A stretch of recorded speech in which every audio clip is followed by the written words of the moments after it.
তোমার মহতরম দোস্তার বুজুর্গ বলে যে ভাই আমরা যে আল্লাহ রাস্তা বেরিয়ে দিচ্ছি তা আমাদেরকে আরেকটা জিনিসের মস্ক করতে হবে, সেটা হলো ভাই ইকরাম। বলে যে ইকরামের নম্বরের মস্ক আমাদেরকে করতে হবে। ইকরাম এমন একটা জিনিস, বলে যে ভাই যদি এটা আমার মধ্যে এসে যায় তো আমি তো কাল কিয়ামতের ময়দানে পার হয়ে যাব, আর যদি এটার মধ্যে আমার ত্রুটি থেকে যায় তো কাল কিয়ামতের ময়দানে বলে যে ভাই আমার সমস্ত আমলই অন্যেরা নিয়ে যাবে। বলে যে কিনা এই নম্বরের মধ্যে সে এই নম্বরকে হাসিল না করে আর খুব ইবাদত বন্দেগী করে, খুব রোজা রাখে, খুব উমরা করে, খুব হজ করে আর খুব দান খয়রাত করে, সবকিছু নেক আমল করে, তো সে যেন অন্যের জন্যই এই সবকিছু করতেছে, নিজের জন্য কিছুই করতেছে না।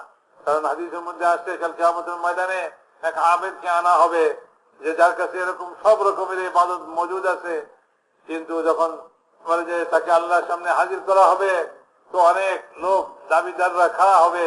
কেউ বলবে যে আমার ঘর কবজা করে নিছিল, কেউ বলবে আমার দোকান কবজা করে নিছিল, আর কেউ বলবে যে আমাকে যে গালি দিছিল, আমাকে থাপ্পড় দিছিল, বিভিন্ন রকমের প্রত্যেকের দাবি দাওয়া নিয়ে তারা হাজির হবে আল্লাহ তাআলার সামনে। বলে আমাদের এই সমস্ত দাবি পূরণ করে দেন, এর কাছ থেকে আদায় করে দেন। তো আল্লাহ তাআলা বলে যে সেখানে কোন টাকা পয়সা দুনিয়ার কোন জিনিসই কাজে আসবে না, সেখানে তো নেক আমলই একমাত্র কাজে আসবে। কাজেই তার ওই নেক আমল ওই সমস্ত দাবিদারদেরকে দিয়ে দেওয়া হবে এবং তার সম্পূর্ণ নেক আমল থেকে সে খালি হয়ে যাবে, একেবারে খালি হাত হয়ে যাবে। মেরে মহতরম দোস্ত বলেন যে এরপরে দাবি করনেওয়ালারা দাবিদার আরো বাকি থাকবে, তারা বলে আমাদের কি হবে, আমাদেরও তো অনেক কিছু পাওনা আছে। তো মেরে মহতরম দোস্ত বুজুর্গ তাদের সম্পর্কে কথা বলা হবে যে তোমাদের গুনাহ তার মাথায় তার ঘাড়ে চাপায় দাও, তার মাথায় চাপায় দাও। তো লোক বাকি দাবিদারদের গুনাহ বোঝা তার মাথায় চাপানো হবে। আবার যে নিজের নেকি অন্যরা নিয়ে গেল, আবার যে অন্যের গুনাহ নিজের মাথায় নিয়ে বলে যে এরপরে হাদিসের মধ্যে আসছে যে তাকে জাহান্নামে নিক্ষেপ করা হবে। তো মেরে মহতারাম দোস্তা বুঝবো কত বড় কথা যে এই নম্বরটা যদি হাসিল না হয়, অর্থাৎ অন্যকে আরাম পৌঁছানো, অন্যের খেদমত করা আর অন্যের গুণ তালাশ করা।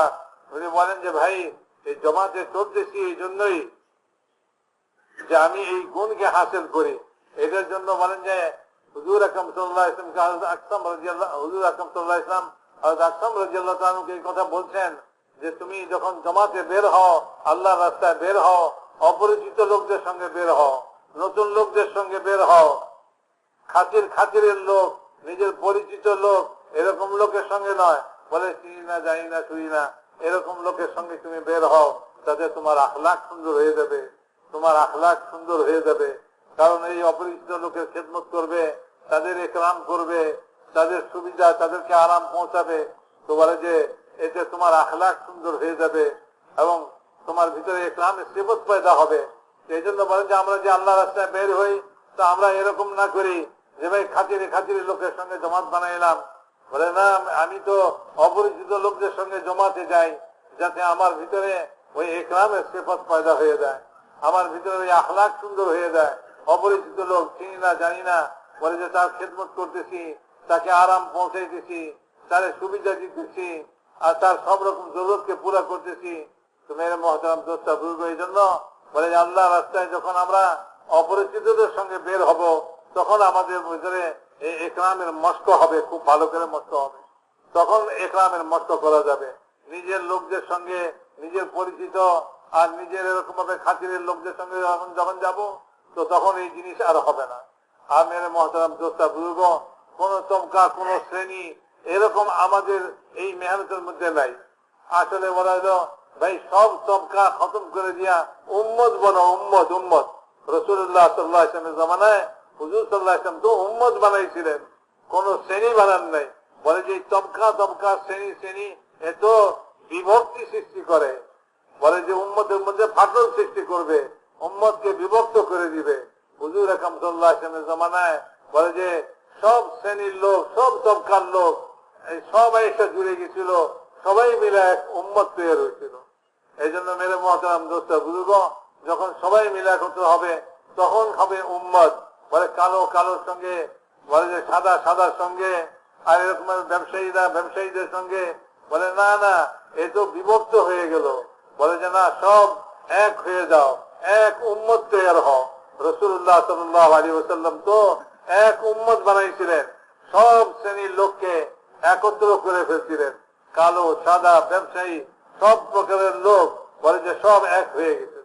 এই জন্য মেরে মহতারাম দোস্ত বুজুর্গ বলে যে আমরা তো আমাদের এই মেহনতের দ্বারা কোন তবকা কায়েম করতে চাই না। বলে এই শ্রেণীর লোক এই শ্রেণীর লোক শ্রেণী এবং তবকা হিসাবে বিভক্ত করতে চাইতেছি না। আমরা তো এই মেহনতের দ্বারা এক উম্মত তৈরি করতে চাইতেছি। সব তবকা মিলে এক হয়ে যাবে আর একে অপরের থেকে গুণ হাসিল করবে, একে অপরের গুণ হাসিল করবে, একে অপরের থেকে তার ভিতরে যে ভালো গুণ আছে সেগুলিকে সে আহরণ করবে। এই জন্য মেরে মহতারাম দোস্তা বুজুর্গ বলে যে আল্লাহ রাস্তায় যখন যাই এটার মস্ক করব এবং এটার মস্ক করার জন্য বলে যে খেদমত আছে, বলে খেদমতের কামকে ছোট কাম মনে না করি, আল্লাহর রাস্তার কোন কামকেই ছোট মনে না করি, সব কামই বড় বড় কাম। দেখেন রাসূলুল্লাহ সাল্লাল্লাহু আলাইহি ওয়াসাল্লাম সফরে সাহাবাদের সঙ্গে চলতেছেন, তো এক জায়গায় বলে খেদমতের কাজ সব সাহাবীরা বন্টন করে নিয়ে গেলেন। তো রাসূলুল্লাহ সাল্লাল্লাহু আলাইহি ওয়াসাল্লাম বললেন তাহলে আমার ভাগে কি হইলো, আমি তো কিছু করলাম না। আচ্ছা ঠিক আছে, আমি বলে যে জঙ্গল থেকে লাকড়ি টোকাই নিয়ে আসবো, ওই খানা পাকাইবার জন্য এটা কাজে আসছে। তো লাকড়ি টোকাইবার কাম রাসূলুল্লাহ সাল্লাল্লাহু আলাইহি ওয়াসাল্লাম নিজের জিম্মায় নিয়ে নিলেন। এই জন্য মেরে মহতারাম দোস্ত বুজুর্গ কোন কামকে বাদ দেওয়া না, কোন কামকে ছোট মনে করা না। বলেন যে ভাই হাদিসের মধ্যে আসছে বলে একরাম কি, বলে প্রত্যেক মানুষকে তার স্থানে রাখা, এটা হলো একরাম। যে প্রত্যেকের হাইসিয়ত তার মর্যাদাকে বুঝতে হবে। একজন আলেম তার সে আলেমের মর্যাদাকে বুঝা সেই হিসাবে তার সঙ্গে আচরণ করতে হবে। একজন যে পুরানা কাম করনেওয়ালা অনেক কোরবানি দিচ্ছে এক জমানায়, তো ভাই তার পুরানা কামগুলা সেগুলাকে স্মরণ করতে হবে, সেগুলাকে স্মরণ করে তার সঙ্গে ব্যবহার করতে হবে, তার একরাম করতে হবে। মেরে মহতারাম দোস্ত বুজুর্গ বলে যে ভাই তার পুরানা কোরবানিকে স্মরণ করে তাকে তার সঙ্গে একরামের মুআমালা করতে হবে। দেখেন হুজুর আকরাম সাল্লাল্লাহু আলাইহি ওয়াসাল্লাম বলেন যে হুজুরের জমানায় এক জানাজা আসলো, হযরত ওমর রাদিয়াল্লাহু তাআলা আনহু হুজুর জানাজা পড়ে দিয়ে যেতেছেন, হযরত ওমর রাদিয়াল্লাহু তাআলা আনহু বাধা দিতেছেন, বলে ইয়া রাসূলুল্লাহ আপনি এই লোকের জানাজা পড়েন না, এই লোক এত খারাপ আর এত যে বদনাম মানুষের মধ্যে, খারাপ কাজের মধ্যে, আপনার এই লোকের জানাজা পড়ানোটা ঠিক হবে না, এটাকে আমাদের মধ্যে থেকে কেউ পড়াই দিবে। মেরে মহতারাম দোস্তা বুজুর্গ উনি বলেন চিন্তা করতে পারেন যে কি পরিমাণ খারাপ হইলে, কি পরিমাণ মানুষের মধ্যে এরকম ভাবে দুর্নাম তার হয়ে থাকলে হযরত ওমরের মতো মানুষ হুজুর সাল্লাল্লাহু আলাইহি ওয়াসাল্লামকে জানাজা পড়াইতে মানা করতেছেন, কি পরিমাণ খারাপ হইলে হইতে পারে। তো তারপরেও রাসূলুল্লাহ সাল্লাল্লাহু আলাইহি ওয়াসাল্লাম কি বলতেছেন যে আচ্ছা তোমাদের মধ্যে কেউ তার কোনো ভালো আমল কেউ দেখছে, তো একজন খারাপ হয়ে বলতেছে ইয়া রাসূলুল্লাহ অমুক সফরের মধ্যে অমুক জায়গায় সে এক রাত্রি পাহারা দিচ্ছিল। রাসূলুল্লাহ সাল্লাল্লাহু আলাইহি ওয়াসাল্লাম বললেন যে চক্ষু আল্লাহর রাস্তায় পাহারায় যাচ্ছে সেই চক্ষু জাহান্নামের আগুন দেখবে না। রাসূলুল্লাহ সাল্লাল্লাহু আলাইহি ওয়াসাল্লাম তার জানাজা পড়াইছে। তো মেরে মহতারাম দোস্তা বুজুর্গ মানুষের যে আয়েব তালাশ না করি, দোষ তালাশ না করি, মানুষ তো দোষে ভরা, মানুষের দোষ তালাশ করলে অনেক কিছুই খুঁজে পাওয়া যায়। হ্যাঁ মানুষের মধ্যে গুণ তালাশ করি আর গুণের লেনদেন করি। আমাদের এই কাম তো হলো গুণের লেনদেন। বলে যে ভাই অনেক কিসিমের মানুষ একত্র হইয়া আল্লাহর রাস্তায় চলছি, তা আমরা প্রত্যেকের কাছ থেকে গুণ আহরণ করতেছি, তার মধ্যে কি ভালো জিনিস আছে সেই জিনিসটাকে আমি নিতেছি। মেরে মহতারাম দোস্তা বুজুর্গ এই জন্য বলে যে যখন আমরা সব তবকা মিলে, সব শ্রেণীর লোক মিলে আর এরকম ভাবে নতুন নতুন লোকের সঙ্গে, অপরিচিত লোকের সঙ্গে আল্লাহর রাস্তায় চলবো এবং আল্লাহর রাস্তায় বের হয়ে খেদমতের মতো এরকম মামুলি কামকে মামুলি মনে না করে এটাকেও বিশাল মনে করব। চিন্তা করে দেখেন যে একটা রাত্রি পাহারা দিছে, একটু জাগছে সে, বলে এটা কত সাধারণ কাম আমাদের দৃষ্টিতে, কিন্তু আল্লাহ রসুল এটাকে কত বড় আমল বাতাই দিয়েছেন যে এক রাত্রির পাহারার কারণে, এক রাত্রি চোখ জাগরণের কারণে জাহান্নামের আগুন দেখবে না এই চোখ। এই জন্য মেরে মহতারাম দোস্তা বুজুর্গ আল্লাহ রাস্তায় বের হয়ে এই ইকরামের মস্ক করার জন্যই আমরা আল্লাহ রাস্তায় বেরিয়ে দিচ্ছি, কারণ এটা বহুত বড় জিনিস, বহুতই জরুরি জিনিস।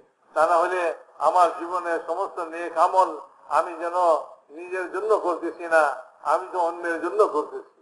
কাল কিয়ামতের ময়দানে মানুষ সবই দিয়ে যাবে আমার কাছ থেকে, আর আমি খালি হাত থেকে দেব। এই জন্য এই ইকরামের নম্বর আমাকে হাসিল করতে হবে। এর জন্যই আল্লাহ রাস্তায় দেয়া বলে যে ছোট ছোট আমল নিজের জন্য চিন্তা করি এবং এরকম ভাবে অন্যের খেদমত করি এবং প্রত্যেককে আপন আপন হাইসিয়ত এবং তার মর্যাদা অনুসারে তার সঙ্গে ব্যবহার করি এবং তাকে যে স্থানের লোক সেই স্থানে তাকে রাখি। সবার সঙ্গে একরকম ব্যবহার একরকম নয়। তো এভাবে যখন আমরা আল্লাহর রাস্তায় চলবো, তো আল্লাহর রাস্তায় এই সিফাতের এই গুণকে আমি হাসিল করবো, ইকরামের গুণকে আমি হাসিল